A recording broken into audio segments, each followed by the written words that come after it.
Good morning, I'm Frank Powers, and this is Open for Business, the program where I network with business owners, the bosses in charge of the startups, storefronts, and services in the Southwest. Our entrepreneurs are educating you how they impact our community, and they are here to give you insights into their ideas. Let's add some new contacts today. Whether it's a nasty spill, a mess from your pet, or just too long since your last professional cleaning, with Zerorez, you can have nice things again. They help homeowners set the stage for their best living by creating clean, healthy spaces free from harsh chemicals and residue. When you hire Zerorez, you can feel comfortable knowing they're removing dirt and grime from your surfaces, and they're doing it safely without soaps, detergents, or harsh chemicals. And the guy in charge of it does a lot of fun stuff, and today I'm fortunate enough to speak with Scott Arkon, who's the co-owner and general manager of Zerorez Tucson and Zerorez Hawaii. Yeah, it's a fun gig. Let's talk all about it because, Scott, we're open for business. Ooh, what an intro. Yeah, not too shabby, right? I'm impressed. I didn't write any of that about Zerorez, and I'm really impressed. Well, it's on your website, so don't give me too much credit. I've changed the we's to they's.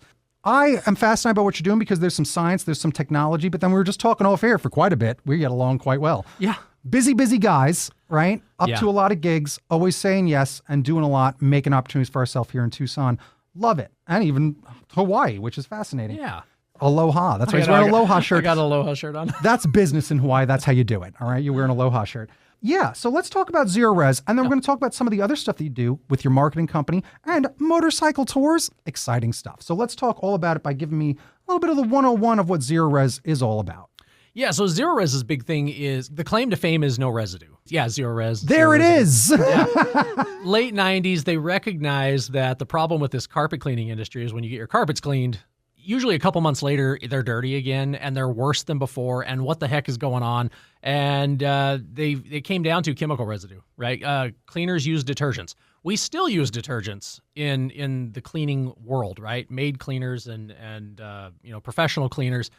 Zerorez got away from it and said, hey, we can clean without detergents. So we have a water. It's an electrolyzed water. If you're really bored and you want to fall asleep at night, look up electrolyzed water, and you will see all the science behind how we modify water to clean with, but it doesn't leave any of the chemicals behind. So these guys figured it out, and I had no intention of ever being a carpet cleaner. In fact, 20 years ago, you told me that, I would have laughed at you. But I ran into this group because my background is flooring sales. And then I became a technical expert for the carpet mills. So I used to travel around and look at problems for carpet mills. And one famous one, Stainmaster. Okay. Yeah, if you're familiar with Stainmaster carpet. I've watched The Price is Right. Yeah, there you go.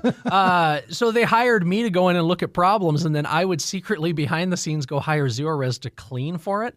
And they thought I was the guy showing up and doing all the cleaning, but really I was hiring this company. Ah. And I found them because there's this lab. There's this one really weird, unique lab in Dalton, Georgia. And I called them up and I was like, hey, you do all the cleaning, lab testing. I need to know who the best cleaner is. In the nation, highest performer you've ever worked with. And they're like, oh, it's Zerorez. These guys are actually pretty incredible. Look up their science. Great. I call them up. I start using them. So I used them for about a year and a half. Ended up running into a founder. He told me the story and the science behind it. And I was like, well, that's kind of unique.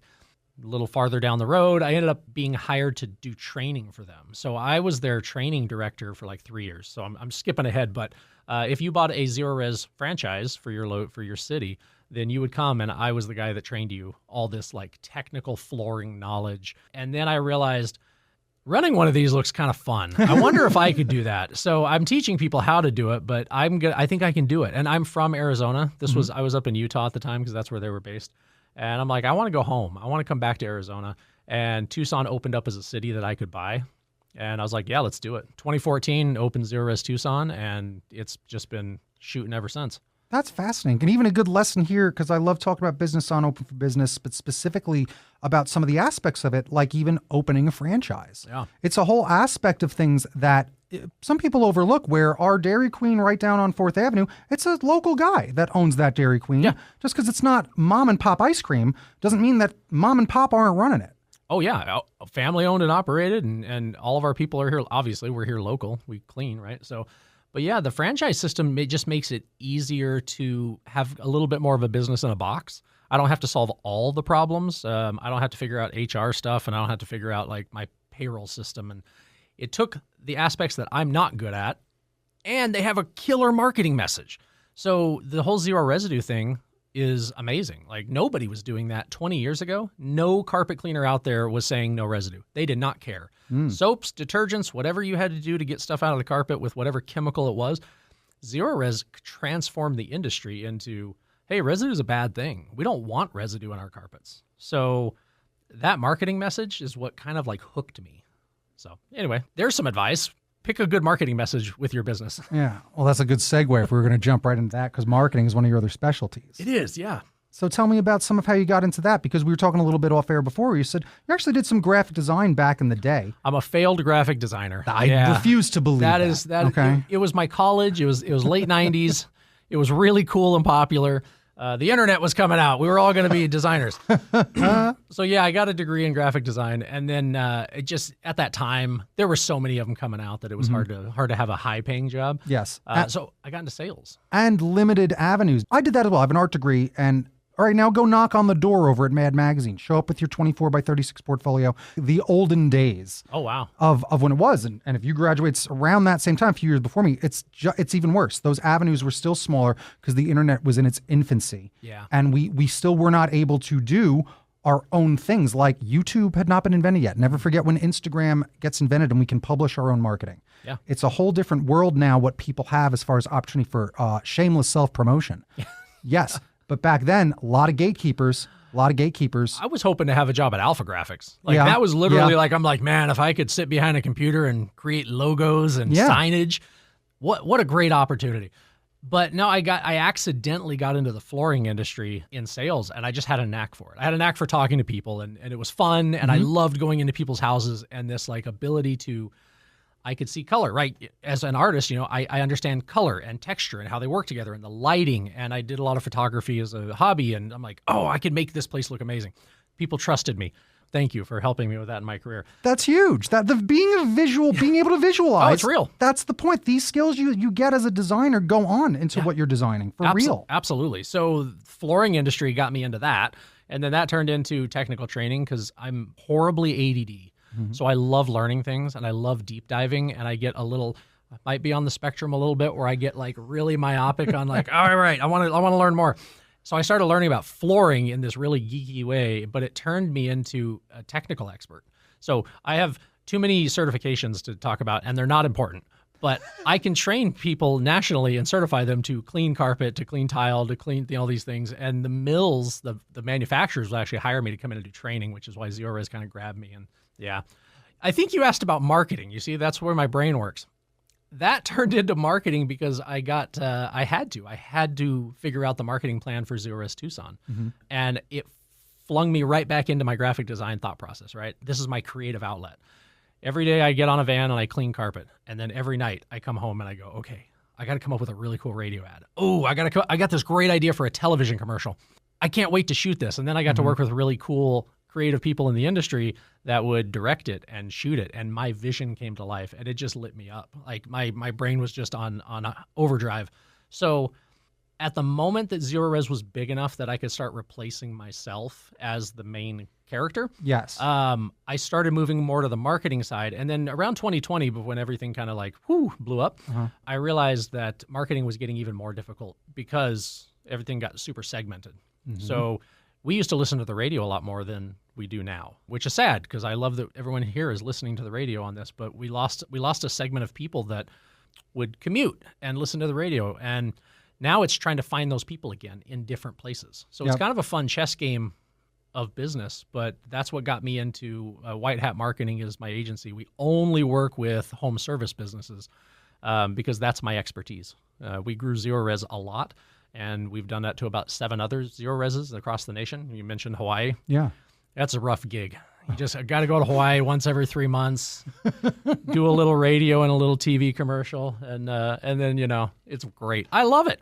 That's amazing. I have a friend in Hawaii, and we're figuring out how to get me some business in Hawaii as well. Oh, buddy. Because why not? It's like even one gig might take care of it. Yeah. So very fascinating, and it is really fun to talk to you. You are very friendly and very, very fun to talk to because Thank you. I'm getting it and I'm vibing. The thing that you talked about is the segmented thing because let's use blogs. Blogs used to be way more popular, but I'm on Tumblr.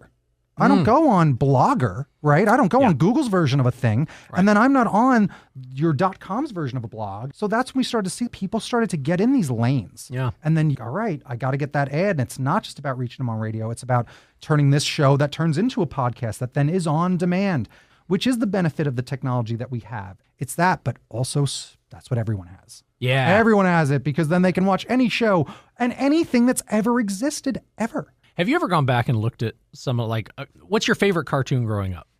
You're asking the right guy. Mine was Voltron. Yes. I'm older than you. Well, only a little, my favorite. Okay, Thundercats. Dare I say? Yes, Thundercats, the best. Okay. But yeah, having that on demand where you can see anything at any time. I was showing my kids. I have 4 boys, and I was like, "Oh, you guys got to see Voltron. It's so good." And then 10 minutes in, I'm like, "This is terrible. We can turn it off." It's totally. I'm so sorry, guys. You got to have some patience with it because. Master of the Universe. So there's a lot of bad Master of the Universe, but there's a lot of great ones. Good writing showed through. Yes, and good writing often will. It'll always win. Yeah, by looking back at some of that older stuff is how you learn of what you're able to do, but also how simple things can be. Sometimes I think we are overthinking things. Yeah. They still sell these billboards. Billboards must work on a certain segment of the audience, otherwise we would not have them. That's very true. Yep, and I think about the power of a billboard all the time. Yeah. And you don't track a billboard. You can't. You don't have clicks on it. You can't look at all the impressions. And that's what everyone got so wild about. Oh, that got out of hand. It's very out of hand. Yeah. And I did this thing called the licensing show because I'm taking my cartoon characters to try to license them, right? Cool. I did this 20 years ago and everybody was open for a lot of new ideas. This past May, and I got so many offers to scale up. You already have a video game, right? No. Oh, we're going to help you scale it. You have an animated show, right? We'll help you scale it. Are you doing YouTube? We'll help you scale it. A lot of people don't want to take risks on something new. Oh, yeah. And you're seeing it with all the movies that come out. And again, that goes into business is you want to kind of prove that you're not a risk. How do you do that? How do you think that you're able to accomplish the idea that this is the most risk-free thing that there is when it comes to whether it's marketing or whether it's even Zerorez specifically? Ooh, that's a good question. Because honesty is obviously the best policy, and the 5-star reviews are, of course, going to matter a lot. We all literally live in a world of 5-star reviews now where that's very important. Yeah. That customer feedback is more important and easier to find now than anything because your website's very clear. The messaging is very clear. Putting the science right there is very clear. And that's a big part of building that trust. What do you think is your secret sauce in your marketing? So when I sit down with companies and I start talking about marketing strategy, it's always finding out what the core why is. Smart. Simon Sinek, start with why. Boom. And I'm glad I didn't have to bring up the book. You know the book. So yeah, I mean, I usually so let's say I've got a new client that's interested in this. I usually gift them that book and say, hey, before we start, I'm going to give you a week. At least read this chapter, and this chapter. Let's get to why. Because if I understand why you do what you do, now we can figure out, I already know what you do, right? So your marketing message, your business model should all point to why you get up in the morning, right? So for Zerorez Tucson, my why initially, it's changed, by the way, over 10 years, initially was I want financial independence for myself and for anyone around me, because that's not something I've had in my life. I was not financially stable, and this was the thing that was going to get me there. And then if you came and worked for me, I want to help you get financially stable. So every morning it was getting up and getting this team together and this is what we're all going to do collectively as a group. Now it has transitioned a little bit more to personal growth, right? So still finances fall into that, but I want to get up every morning and how do I help people around me get better? And if that's going to a customer's home and their home is cleaner and it makes them less embarrassed so they can have better parties and friends and come over and good, I achieved my mission. For me, it's still my people around me. I love seeing a guy come in who is on his 5th job in life and he hasn't figured it out yet. And then he finds something in that core of our group that goes, oh, I like the feel here. The work is always going to be the work. There's good things about jobs, and every job has something that nobody likes. And, it's hot outside. I don't know if you noticed, but it's hot. Yeah, it's called work for a reason. Ooh, yeah. So manual labor in the heat. But why do you get such a good feel when you come back to the shop? Or why do you get such a good feel from our customers? I've had so many employees that have cleaned carpet in the past and then come to us and go, our customers are nicer. Our customers spend more. And I don't mean it's because we're expensive. I mean because they're more generous people. We have a better quality of customer with Zerorez. It's actually pretty amazing. I don't think I've ever worked with anybody in the cleaning industry that hasn't complimented us in the first month of going, this is different. So I don't know if we went off topic a little bit there, but figuring out the why and what makes you get up in the morning, like that's it for me. And that's how you stay on point, and that's how you make your marketing work for you. I love it. And it is a segue to a question I had prepared as we go on our nonstop ramble here with each other.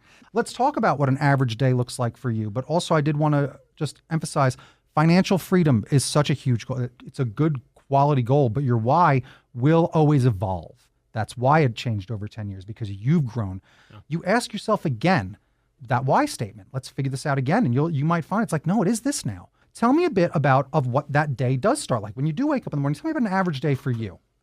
Average day. So Zerorez starts at like 7 a.m. That's when we kind of get up and we have our morning meetings and we get our guys going. So the first part of the day is dedicated completely to that business, making sure everybody knows where the numbers are, everybody knows where the goals are, and then just getting everybody out the door in a good mood. That helps everybody. That's important. Nobody likes to work somewhere where there's a bad mood. So that's a huge part of it. From there, it moves into the marketing side. We're always looking at these pillars. I have pillars within the business, the production and the call center and the advertising side. So we're checking all the things in the pillars. Is everything on track? We have these things called rocks. These are our big rocks. Here's what we're working on right now. Are the big rocks all moving on track with what we're trying to accomplish? From there, I actually have about 5 to 7 other Zerorezes that works with us, and I reach out to those people, and we're just making sure, again, all of their pillars are in the right place. I do a lot of coaching for business with home services, so there's usually a group of people that I have that I talk to them on. And then from there, I'm trying to finish my day productive around 5 o'clock, but I'm also a bit of a workaholic. So I normally don't really get done till 7. To my poor wife who tries to keep me on track, I'm usually around 7 o'clock. She's dragging me off the computer going, stop it, it's my turn. So yeah, that's what most of my days look like. Can I give you a funner day? Yes. At least one day a week, I've got to get out on my motorcycle. So you mentioned earlier, I have a motorcycle tour company, Arizona Motorcycle Adventure Tours. We also do training and stuff. I did that accidentally because I say yes to too many things, like I said. And I got a couple of really cool partners that are in the motorcycle industry. And I'm like, well, I've got the business side and I got the advertising side. Can we do something with this? And it became tours. So once a week, I go out and we video our tours. And we put it on our YouTube channel, and we hit all the social media with it. And to me, that's like my sheer joy days where I get to put on my calendar, I cannot be bothered. Nobody can call me. I'm videoing a ride, but really it's just me getting a chance to go play. That is amazing. Yeah, that's a fun place. Well, as a guy who's also addicted to workahol, okay, it's a get-to mentality you have to have. One day I woke up and I had this epiphany. I said to my roommate, I have to go to the radio station. Let me rephrase it. I get to go to the radio station. I said that. Yeah. And I had this epiphany and I thought about it. That is the mentality. I just went on this mental tear about that thought.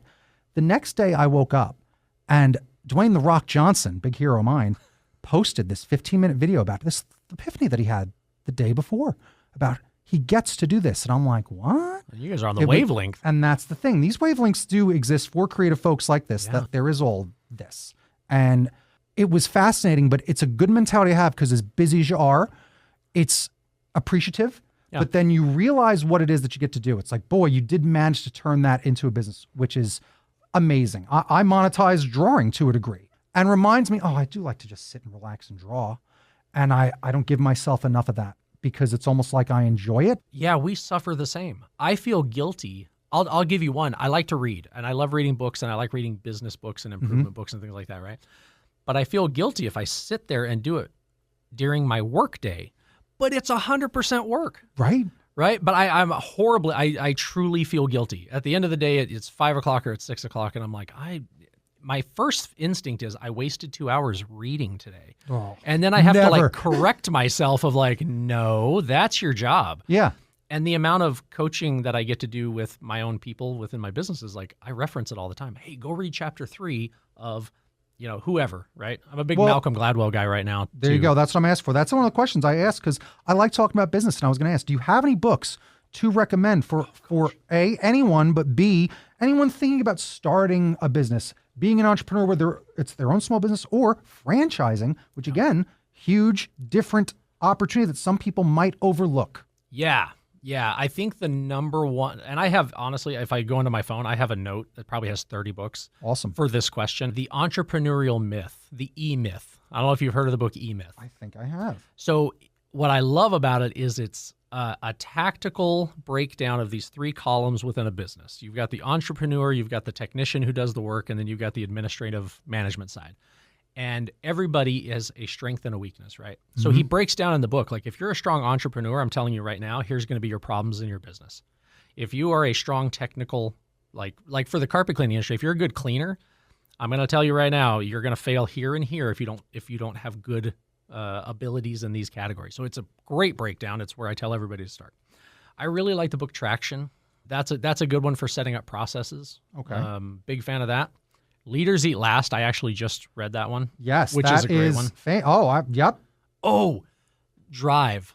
Okay. Have you heard of Drive? Daniel Pink is the author, and he talks about. So it's called Drive: Why Carrots and Sticks Don't Work. Okay. Right, and it's all about. Yes, I have heard of that. Intrinsic motivation. I absolutely love that one. How to Win Friends and Influence People. A classic. It's still pertinent today. That should be taught in school. That's how much I like that one.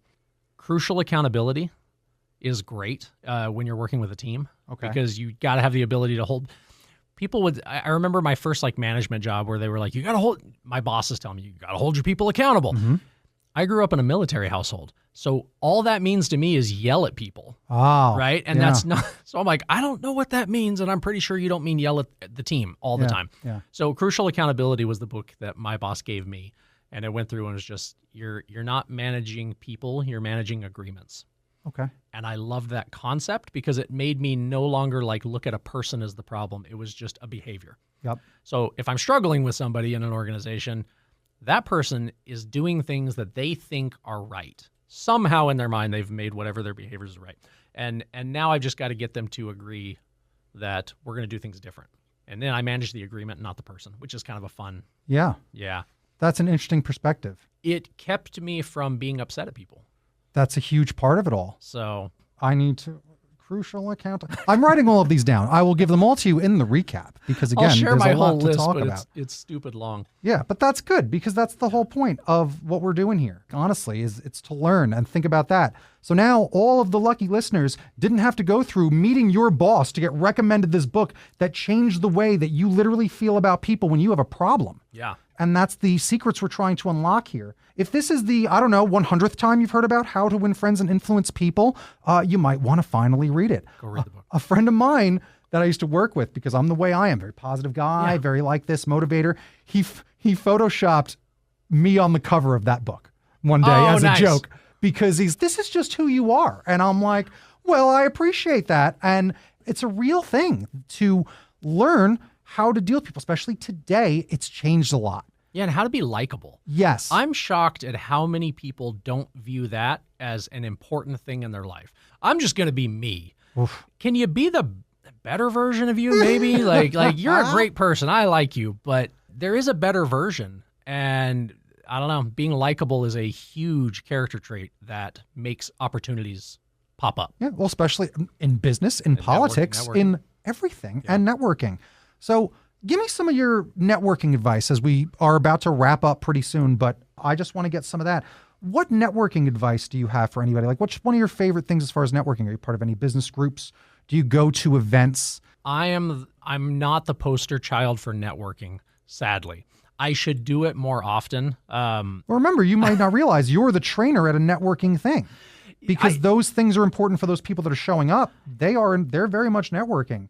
That's true. I was actually on a Zoom this morning with multiple people around the nation doing a little training. And so, yeah, you're totally right. Yeah. I get pulled into things and invited to things more than I go out and look for the opportunity. Mm-hmm. But early on, I'm not a huge, this might, I don't want anyone to judge me on this one. Cut this out if it's terrible. I'm not a huge fan of the BNI groups. Sure. That's fair. That's a fair, normal thing to, you have your opinions about it. Yeah, I struggle with that one. Going out and talking about everybody else's services, it always felt forced. Okay. So I never had a lot of great success with that.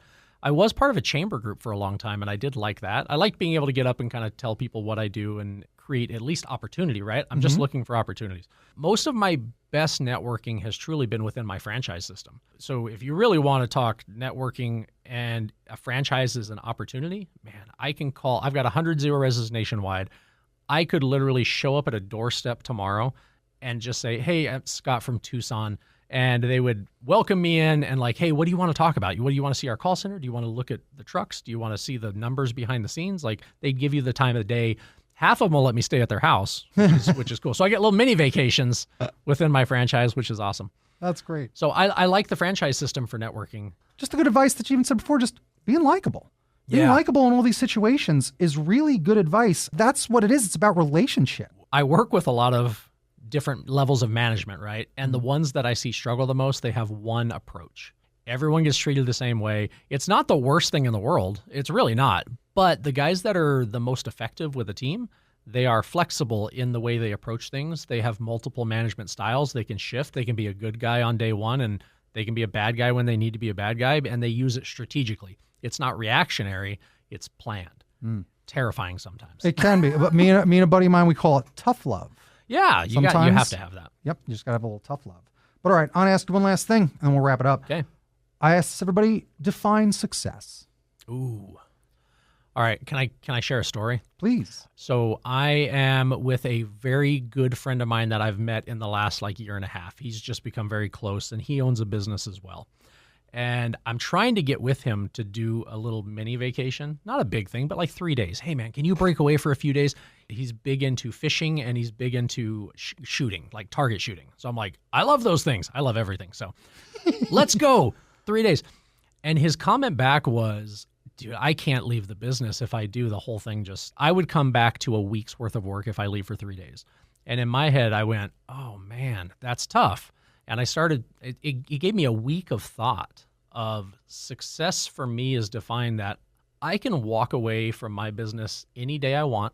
I have great people in place that I trust. They understand how I think. We're very strong on our core values. So when they make a decision, it is 98% of the time the exact same decision I would have made.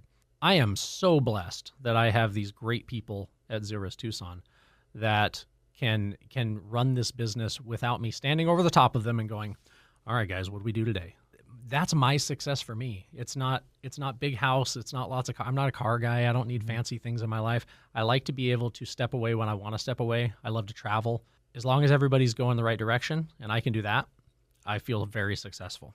Honestly, something to listen to. Everything you've said has been pretty great. I've enjoyed a lot of this. We're a little all over, but that's just how a guy like you seems to be, but you get things done. I'm the same way. Perfect. Yeah, exactly right. I mean, I wouldn't call us perfect, but I will say that I think successful for sure. So this was a really good time meeting you. I love networking. This is how I network. I've become the director of public affairs of a radio station. And I get to meet all these great folks here in town, and you can see how much I love talking about business. So this has been a success, and meeting you has been one of the best, let me tell you. Thank you, Frank. I love it, man. This was awesome. This was awesome. Thank you. Because today we networked with Scott Arkon, co-owner and general manager of Zerorez Tucson and Zerorez Hawaii, Aloha, and also owner of White Hat Marketing and Arizona Motorcycle Adventure Tours.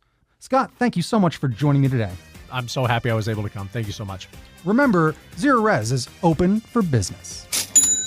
Did we just become best friends? What a conversation with Scott of Zerorez Tucson. I really enjoyed that. We were going on before we started, a little bit after. I think we might just hang out because if we can find time, a couple of workaholics like us doing our best here navigating Tucson's business world.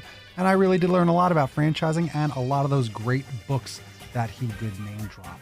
Zerorez Tucson can be found over at zerorez.com/Tucson. Give them a call over at 520-441-2441 to get all the details when you want to get a smarter, lasting clean.